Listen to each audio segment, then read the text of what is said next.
Hey, Scott Jordan and Mark Warner here for Jancast number 150. That's a 150. Can you believe it, Mark? 150 for July 27th, 2023.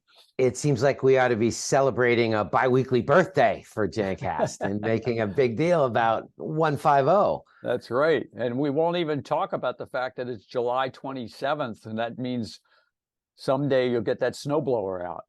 It's coming soon. Ouch. Don't even want to think about it. So this is a special show that we're going to do every now and then, and we've done them in the past. This is like our tech segment show, and we have guests that we rotate in and out. We've got a couple good ones coming up that we need to solidify, but we thought, well, let's get into the tech thing. And Mark, you've been doing a whole bunch of work out there. What have you been doing for the last couple of weeks? I know, and thanks for everybody listening in and watching the previous, we did the summer vacation show for the last 2 weeks. So thanks for allowing us to have the time off so Mark could go train people. Yeah, well, that's kind of what I had been doing. It's training time for the education sector, both K through 12 and higher ed, use June, July, and August as tune-up time. So, it really has a lot of us just kind of running hard, giving them the kind of education and in some cases, certifications to document that they've been officially trained in the skills and knowledge and the arts and sciences of cleaning and disinfection. Did you like that phrase? I should add that as a Sounds like you've said that before. I mean, I did. Yeah, I know. It kind of came across that way to me too. But that was a 3-day event. Had part of it was done in a studio and broadcast live throughout the entire United States. And then the other part was a live audience. And literally, Scott, I talked for 21 hours. Wow. With a little nap in between each 7-hour segment. So it was a 3-day, 7-hour-a-day gig. And man, I almost lost my voice. I got up the last day. So I don't know if the human beings are made to take that much. We'll show a picture-in-picture clip here. I found we've done some AI generated training things so far. We have John Johnson, our technical person, who's done a bunch of videos on individual Airx products and other. But I found a new one called HeyGen, which creates it's an AI. You get to choose between around 300 different computer generated human looking people, compared to the videos that I just talked about. Those are kind of cartoon like. This one though, you upload a script and it reads the script. Now you'll see in the video that will show that the guy's arms move around a little bit. I think you can make an adjustment there. But let's take a second just to watch this. It's only 25 seconds long. So look below. Hello, I am John Johnson of Airx Laboratories. We are very excited to tell you about our latest innovation in odor control, a fragrance-free solution that eliminates unpleasant odors without masking them with artificial scents. Our new RX420 smoke and odor eliminator is specially designed to neutralize even the toughest of smells, leaving your environment smelling fresh and clean. Okay. That was pretty cool, wasn't it? That's pretty cool. And he didn't even lose his voice. He had no sign of losing his voice. That's right. No indication of fatigue of any kind. But if that guy had done your work, you could have stayed home, had a couple brewskis, and let the HeyGen guy do all the training. I don't understand. I thought robots were taking over the whole world, and at some point you're not going to have anybody to train other than the robots, Mark. Well, this is true. Well, I mean, robots are being looked at as the future of facility management. So there's so many things about it that you hear people talking about working smarter and all that kind of stuff, but there's another element. They rarely call off sick on a Monday. They really don't say, "No, I don't feel like doing that right now." They don't really say, "No, that's not my job." 95 degrees doesn't matter, right? Yeah, but a lot of what we're seeing with robots these days is a lot of hard floor care.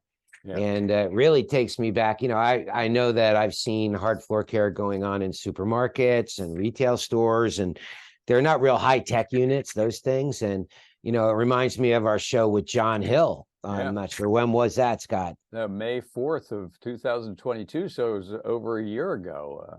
So that's old school stuff. And he was old school in the new world, you know, measurements, but that was all about these commercial units that are so much more sophisticated than what the average person has seen in a supermarket. You know, they're large units, large capacity, large running, and they really, really do put liquid down. They really, really do scrub it, and they really, really do suck it up. They just don't move around like a telephone pole on wheels and stop and blink at you when you're buying cereal. I'm just saying, if you know what I mean. Or if you like they do, I've read something, apparently the way they get the Teslas for, you know, the self-driving cars in San Francisco and stuff, apparently if you pick up a traffic cone and put it on the hood of the thing, it just stops dead and won't move at all because it thinks that's like an immovable object. So I guess if you're ever stuck in a warehouse and you can't get out and the robotic scrubbers are there, maybe put a cone on the top of it, might stop it. Just saying. There's a whole you never know the scenario. Robotics floor scrubbers come after you. It's like, what do you do? Or you've got a clip coming up, which is advanced the technology a lot now, right? Oh my gosh, yeah. So you actually introduced me to this, and I was blown away, Scott. It totally blew me away. Let's see if we can bring it up. I'll see if I can do that. And what we're getting at here, everybody, is the opportunity literally to have robots clean bathrooms. Check this out. Yep. Oh, yeah.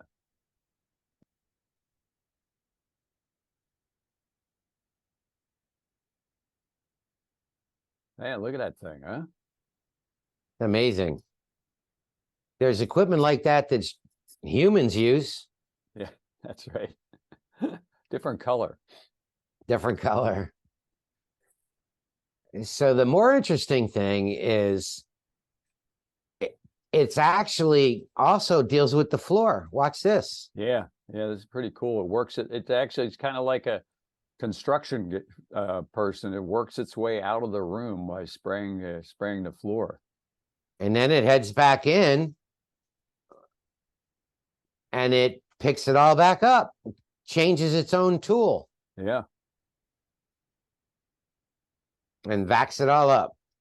And that looks like a functional piece of equipment, I tell you. I mean, I know, I was pretty impressed with that.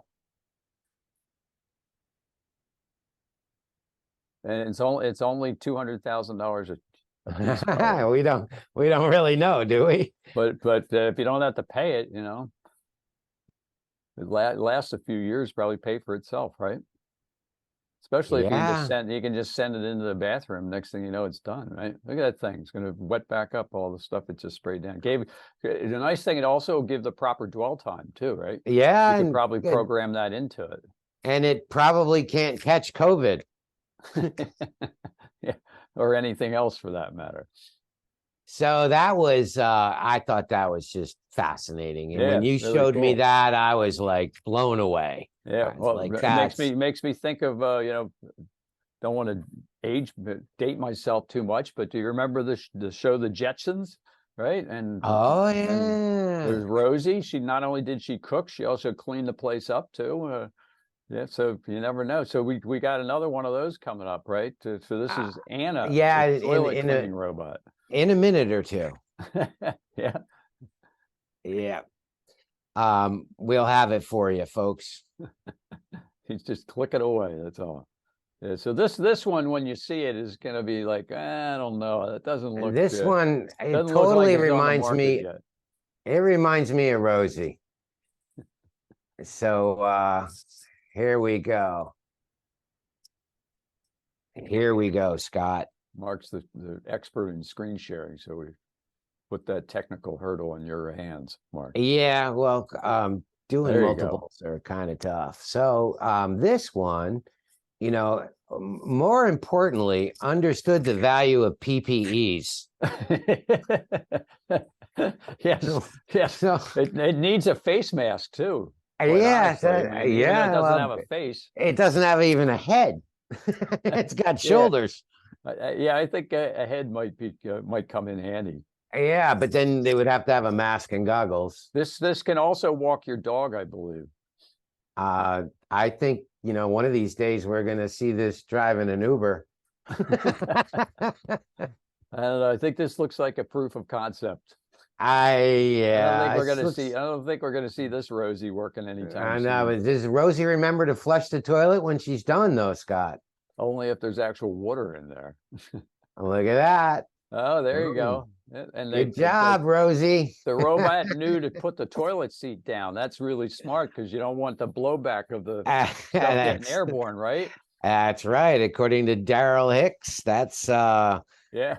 completely potentially infectious. So yeah, things to be careful of. Anyway, that's the stuff coming down the pipeline. That cleaning robot, by the way, was not Rosie. It was actually called Anna. Yeah. I think Anna's got a ways to go. Yeah, I think that was a little AI generated. So there. before all those fancy robots can be used, you got to figure out, okay, what are the dimensions of the room, all that stuff. Right? Even before that, where we're going with robots is like one person having many robots under their control, right? Like one running the floor and one's doing the carpet, another one's doing a couple bathrooms. And that kind of took you and I into a conversation about how this is all done on a dashboard on a desktop with like a single operator doing like the IoT thing with multiple monitors and then being able to watch the floor and the carpet robot and the restroom robot and the locker room robot and security too. And security, like the whole security does that now with the multiple cameras and monitors. But ultimately, a facility manager may be able to have multiple monitors and see what every single robot's doing. And BrainCore is pretty famous for creating a lot of the AI that goes into these robots. So they obviously have one, and you and I are pretty friendly with the Ice Cobotics guys. They have a desktop management one, and a really good friend of mine and John Hill's is Motion Controls Robotics, and they do a very custom kind of stuff designed to create desktop dashboard monitoring of all the equipment.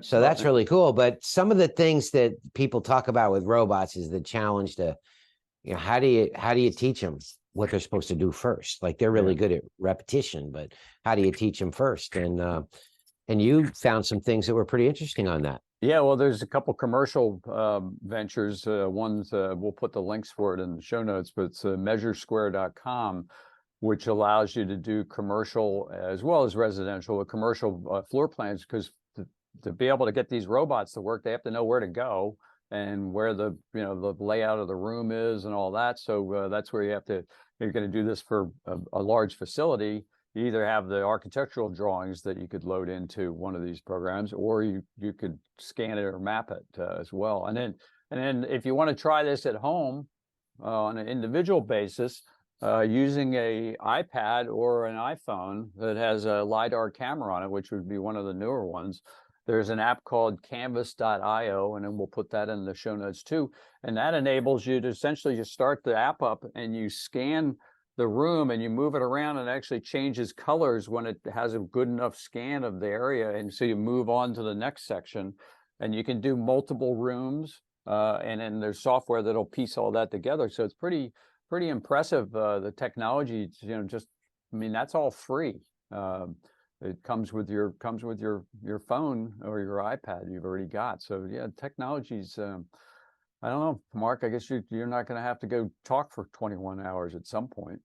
At some point, God willing, right? No, actually, I do enjoy it, but I do see that its days are numbered. If you look out decades ahead, it's not likely that people will be doing that physically. Even with the advent of a lot of virtual classes where it's done as a broadcast, and I did one of those last week too, Scott. Everything's shifting, even the way people learn and the way people teach and train. Well, exciting time. So I hope everybody enjoyed the tech show. We'll be popping these in every now and then, but thought it'd be interesting to kind of revisit what we talked with John Hill about a year and a few months ago, and where it's advanced to now. I think Anna's got a ways to go, but the other one definitely has it down. So good stuff, good folks. stuff. Thanks for tuning in, and thanks, Mark, for making it back into office from your road travels and all that. So good to have you back. All good, and good to be back. Thanks, Okay, everybody. folks. Thanks for See- listening. See y'all.